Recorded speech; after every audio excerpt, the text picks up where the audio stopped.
দিনহাটা কলেজে তৃণমূল ছাত্র পরিষদের দুই গোষ্ঠীর মধ্যে অভ্যন্তরীণ দ্বন্দ্বের জেরে শুক্রবার কলেজ চত্বরে প্রবল উত্তেজনা ছড়ায়। সংঘর্ষে মাথায় গুরুতর চোট পান তৃতীয় সেমিস্টারের এক ছাত্র। ঘটনায় জড়িত থাকার অভিযোগে পুলিশ দুজনকে আটক করেছে। প্রত্যক্ষদর্শীদের মতে কলেজ ক্যাম্পাসে তুচ্ছ বিষয়কে কেন্দ্র করে শুরু হয় বচসা, যা কিছুক্ষণের মধ্যেই রূপ নেয় হাতাহাতিতে। দুই পক্ষের মধ্যে মারামারিতে কলেজের পড়ুয়ারা আতঙ্কিত হয়ে পড়ে। সংঘর্ষে আহত ছাত্রকে তড়িঘড়ি দিনহাটা মহকুমা হাসপাতালে ভর্তি করা হয়। বর্তমানে তার অবস্থা স্থিতিশীল। পরে পুলিশ ঘটনাস্থলে এসে পরিস্থিতি নিয়ন্ত্রণে আনে এবং তদন্ত শুরু করে। আটক দুজনকে জিজ্ঞাসাবাদের জন্য থানায় নিয়ে যাওয়া হয়েছে। কলেজ কর্তৃপক্ষের পক্ষ থেকে জানানো হয়েছে, ঘটনার পূর্ণাঙ্গ তদন্ত চলছে এবং দোষীদের বিরুদ্ধে যথাযথ ব্যবস্থা নেওয়া হবে। এই ধরনের রাজনৈতিক হিংসা শিক্ষার পরিবেশকে নষ্ট করছে বলে অভিভাবক মহলে উদ্বেগ ছড়িয়েছে। স্থানীয় রাজনৈতিক মহলেও এই সংঘর্ষ নিয়ে প্রতিক্রিয়া দেখা দিয়েছে। তৃণমূল কংগ্রেসের একাংশ বিষয়টিকে দুঃখজনক ও অনভিপ্রেত বলে আখ্যা দিয়েছে। কি হয়েছে? আমরা স্কলারশিপের জন্য আমাদের 4টা বান্ধবী ছিল, আমাদের এলাকায় বাড়ি, আর আমরা 4জন ছেলে ছিলাম। স্কলারশিপের জন্য কম্পিউটার দোকানে আমরা ফোন করতেছি। ফোন করে এসএসপি কোডগুলো নিচ্ছি যে ভাই এসএসপি কোড লাগে, ওটা সাবমিট করে দে, তারপর জমা দিয়ে একবারে বাড়ি যাবো। আমরা কল করতেছি, ফোন করতেছি, আমার একটা বন্ধু ফোন করতেছে, একটু ফোন করতে তো একটু চিল্লা লাগে না, যে ভাই এসএসপি কোড এটা হয় 5-2 এরকম করে চিল্লাচ্ছে। ও ক্লাসরুমে একটা মেয়েকে নিয়ে আসলো, এসে বললো যে ভাই চিল্লাছিস কেন, তুই চিল্লাছিস কি জন্য, এটা ক্লাসরুম। সময় তখন এই 2:30 এরকম হতো। ঠিক আছে, আমরা ফোন করতেছি যে ভাই দেখ, আমাদেরকে রিগিং করার চেষ্টা করিস না, আমরা কলেজের স্টুডেন্ট, আমরা ওগুলো তো যাই না, ঠিক আছে, অনুরোধ লাগে ভাই তুই বেরিয়ে যা।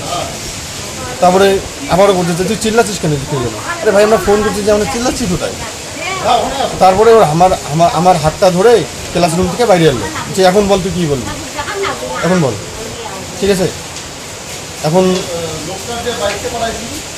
ও আবারও ফোন করলো, ওর বন্ধুদেরকে ফোন করে ডাকলো। একটা ছেলে আসলো, নোবেল নাম, ও আসলো, এসে আমি ওকে বিষয় দিচ্ছি, ভাই দেখ তুই আমাকে চিনিস, আমরা তো তুই তো জানিস আমরা কাজেতে যাই না, ওগুলোতে যাই না, আমরা আসি ক্লাস করে চলে যাই। তা ও বললো তুই ওইখানে কী বললি, ও আমাদেরকে বলতেছি ওইখানে কী বলতেছিস। কয়জন র্যাগিং করেছিল তোমাকে? আমরা ছিলাম 4জন, আমার বান্ধবী ছিল 4জন, আবার ও ছেলে 2টা ছিল, আমরা 4জন ছিলাম। আমরা যদি ধরতাম ওরা দুজন পেতো না। কিন্তু কারা র্যাগিং করেছিল আপনাকে? কারা র্যাগিং করেছিল? র্যাগিং নোবেল, আর হেডলাইনে আছে ওই আলী আমার মানে ওর হাতের একটা ছিল, ওটা দিয়ে বাড়ি মারছে, মাথায় বাড়ি একটা এখানে নাকে কানে মারছে, আর মাথায় মারছে একটা। এটা হাতে একটা ছিল, চুড়ি ছিল লোহার, ওটা দিয়ে মারছে। তারপর কি মারছে, আমার ব্লাডিং হয়, লাস্টে আমার রুমাল দিয়ে চিপে ধরি হাসপাতালে প্রিন্সিপাল স্যার পাঠিয়েছিলেন। হ্যাঁ গেছিলাম, রিপোর্ট দিচ্ছি প্রিন্সিপাল স্যারকে। ও বলে ভাই আগে তুই হসপিটাল যা, হওয়ার পরে হবে, এখন আমি দেখে নেবো। কি নাম তোমার? ইকবাল হোসেন। কোন ক্লাস? 3rd semester. কোন কলেজ? কোন সাবজেক্ট? বাংলা। কোন কলেজ? বাড়ি কোথায়? দিনহাটা কলেজ, বাড়ি খড়াইখানা। আজকে দিনহাটা কলেজে কি হয়েছে? দেখুন, আজকে দিনহাটা কলেজের 3rd সেমিস্টারের ছাত্র ইকবাল হোসেন তার কাজে কলেজে গিয়েছিল, তার জরুরি কাজে কলেজে গিয়েছিল। সেখানে বিতর্কিতভাবে তার উপর হামলা চালায় 2জন দুষ্কৃতী। কে বা কারাই কাজ করলো সেটা আপনারা কলেজে গেলে প্রিন্সিপালের কাছ থেকে শুনতে পারবেন, কলেজ কর্তৃপক্ষের কাছ থেকেই শুনতে পারবেন। আমরাও তো নাম জানি, আমরা শুনেছি এই কাজের সাথে যুক্ত আলী নামে একজন আছে আর নোবেল নামে একজন আছে, তাই শুনতে পারলাম, এটা আমরা জানতে পারলাম। এরা কারা আমাদের জানা নেই, এরা নিজেদেরকে তৃণমূল ছাত্র পরিষদ দাবি করে। তবে আমি বলবো তৃণমূল ছাত্র পরিষদের এইরূপ আচরণ হয় না, তৃণমূল ছাত্র পরিষদ এরা হতে পারে না। তৃণমূল ছাত্র পরিষদ বিতর্কিতভাবে কোনো সাধারণ ছাত্রছাত্রীর উপরে হামলা চালাতে পারে না।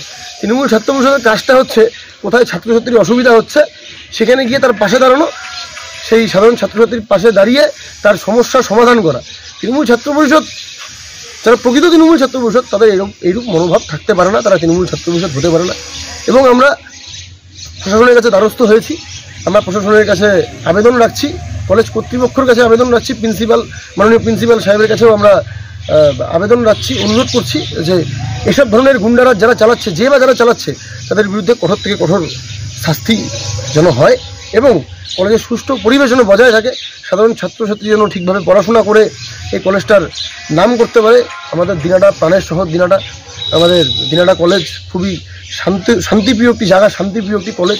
এই কলেজটির খুব সুন্দর নাম আছে। এটাকে যারা নষ্ট করার চেষ্টা করছে বা করবে তাদের বিরুদ্ধে আমরা তৃণমূল ছাত্র পরিষদ আন্দোলন প্রতিরোধ গড়ে তুলব। আপনার পরিচয়? আমি রাহুল ভট্টাচার্য, দিনাটা শহর ব্লক তৃণমূল ছাত্র পরিষদের সহসভাপতি।